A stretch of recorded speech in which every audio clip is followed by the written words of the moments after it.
So you want to say something about why you're here at this protest? Why am I here? Yes, sir. Because I'm sick and tired of the mass immigration. See, like I'm okay with immigration. It's this mass immigration where they bring everybody in this shit. Why?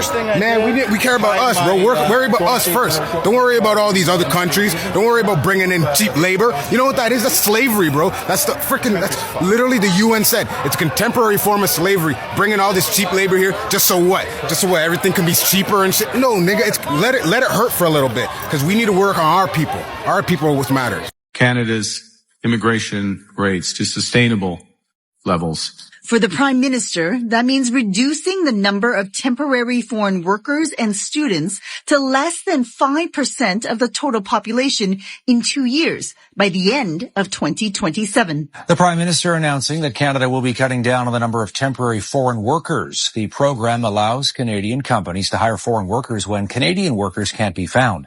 The government also plans to reduce international students. It comes amid pressure.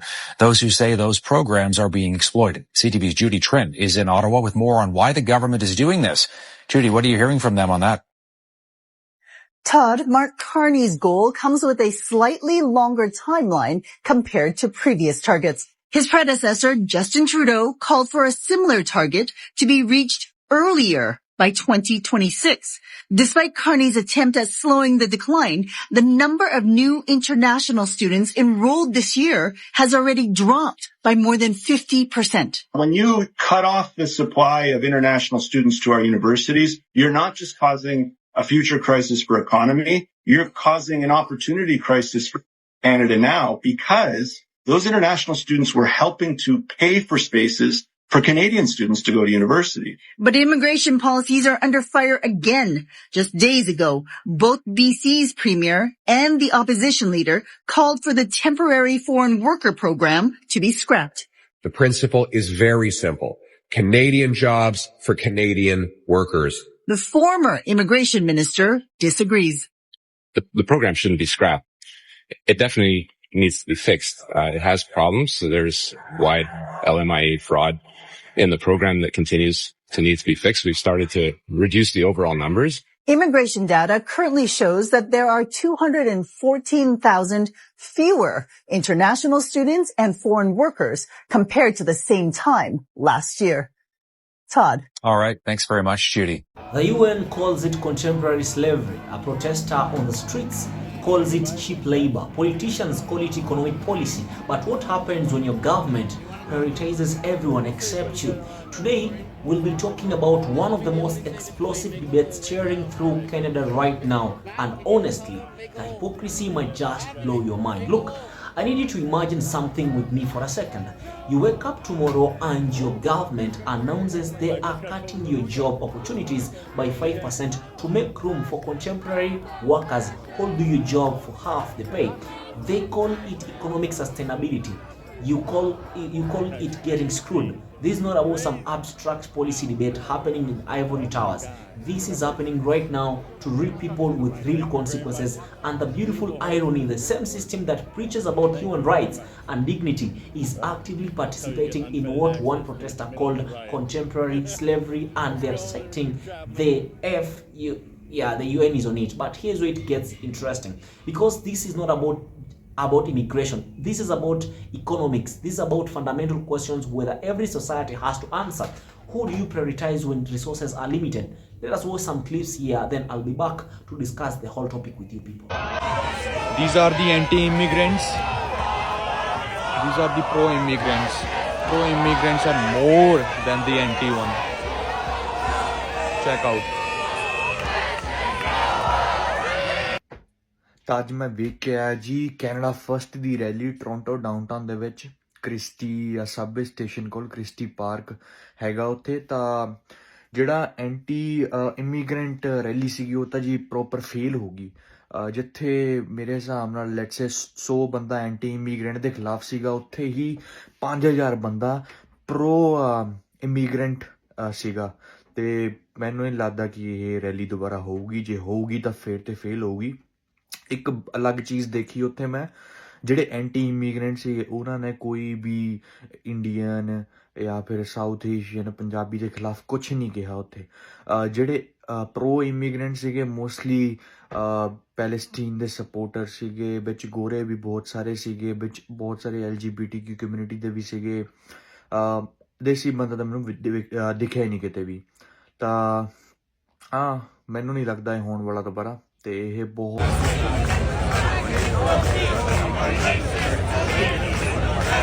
All right, Harrison Faulkner here at Christie Pitts Park for the Canada First rally. And as you can see, this group of protesters, a peaceful group of Canadian protesters opposing mass immigration, have been completely surrounded by counter-protesters, calling them fascist. Take a look at this sign behind me. End white supremacy. As you can see here, the police have formed a barrier, and essentially everyone here is enclosed. It's remarkable. Let me paint you a picture of frustration. There is this protester, and I want you to really hear their words because they are raw, they are unfiltered, and they are speaking to something millions of people are feeling about, afraid to say out loud.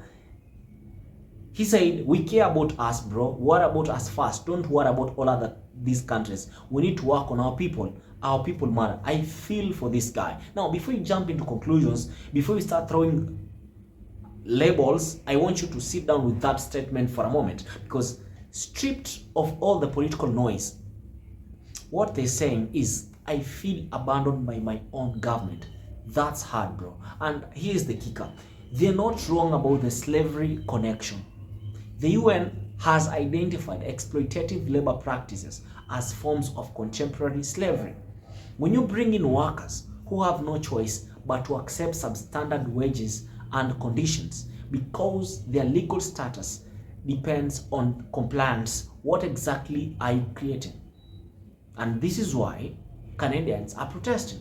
Oh, but it's okay because we call it contemporary foreign worker programs and wrap it in bureaucratic language that makes it sound like we are doing everyone a favor. It's not exploitation, it's opportunity. Yes, but how are Canadians feeling? Let's talk about numbers because emotions don't pay bills. Canada's plan: reduce contemporary foreign workers and international students to less than 5% of the total population by 2027. Sounds reasonable, maybe, but here's what they are not telling you. International students were literally subsidizing Canadian education.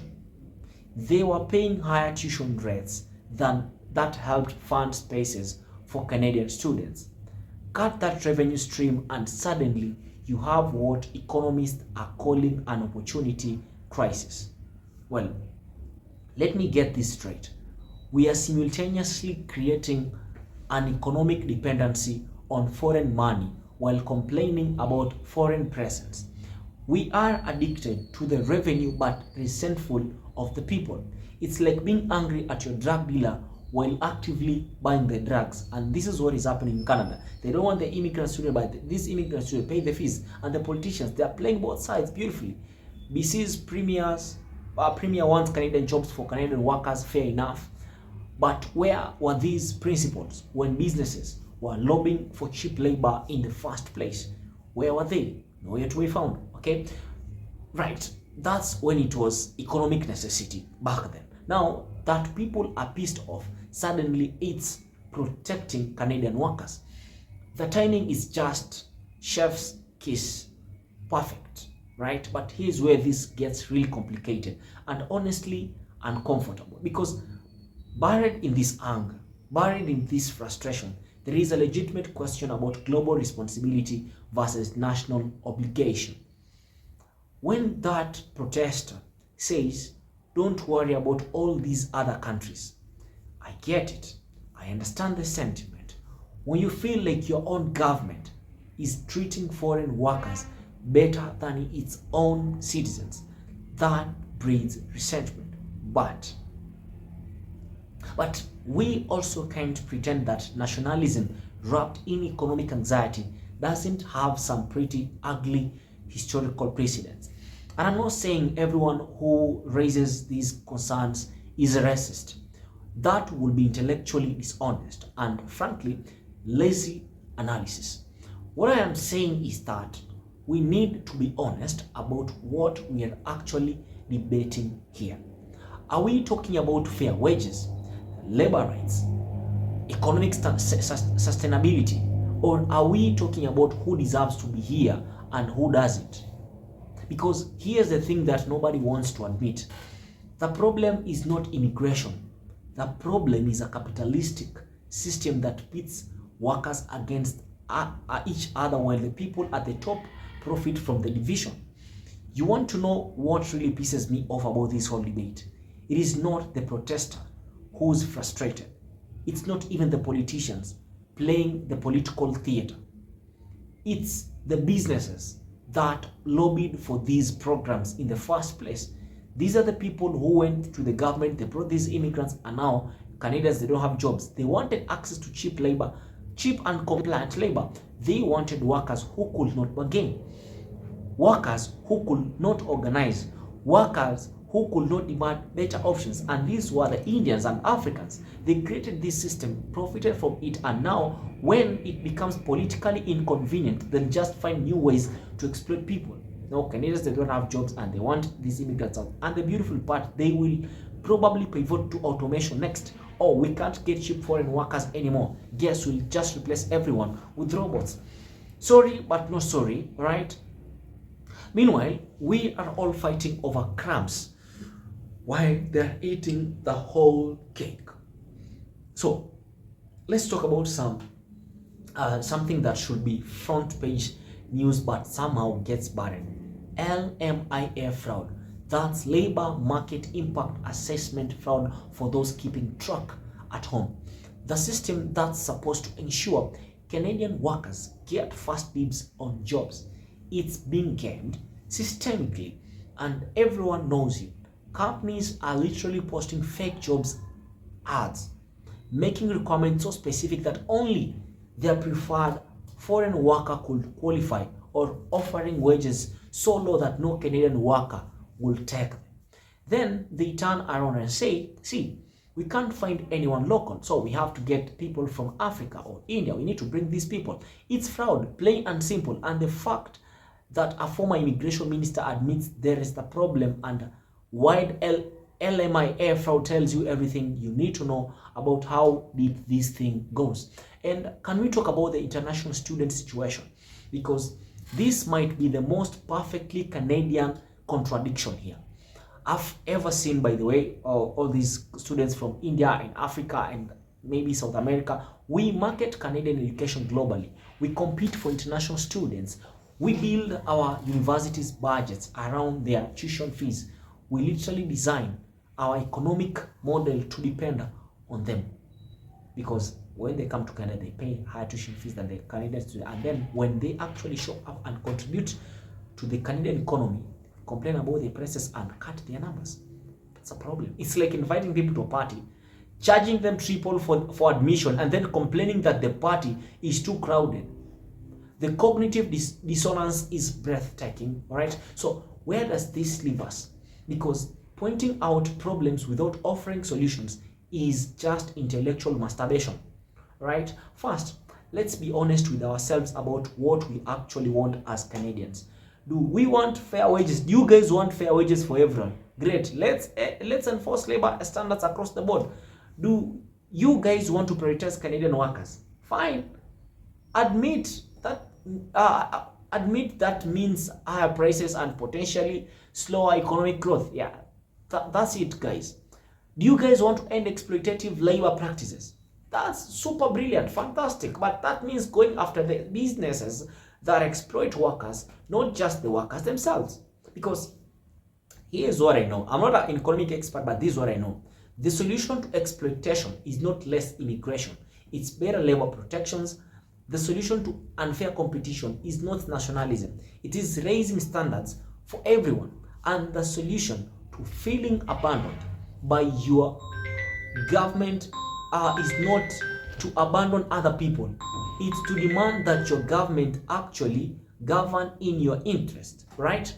Look, that protester who said we need to work on our people, they are not wrong, because Canada needs to work on its own people. They need to give better wages to their people, better working conditions, better opportunities to their own people first before they think of the immigrants. But here's Like, this is the point they're missing on. The people exploiting temporary foreign workers, they are the same people exploiting Canadian workers, right? The system that creates contemporary slavery doesn't stop being exploitative just because the workers have Canadian passports. So yes, let's prioritize Canadian workers. Let's fix the LMIA fraud. Let's ensure that immigration serves everyone's interest, not just corporate bottom lines, right? So as I finish, let me also be smart enough to recognize that the enemy isn't the person desperate enough to work for less. It's the system that creates that desperation in the first place. Because at the end of the day, whether you call it cheap labor, temporary foreign workers, or contemporary slavery, exploitation is exploitation. There is no better word for exploitation. And the only way to end it is to stop fighting each other and start fighting the people who profit from the division, the business owners. The question isn't whether you should care about your own people. The question is, are you smart enough to realize that caring about your own people means changing the system that hurts all people? What do you think about this? Let me know down in the comments below. Don't forget to like this video. Don't forget to share about it. Kindly subscribe. Let us become a family. I hope to see you in my next video.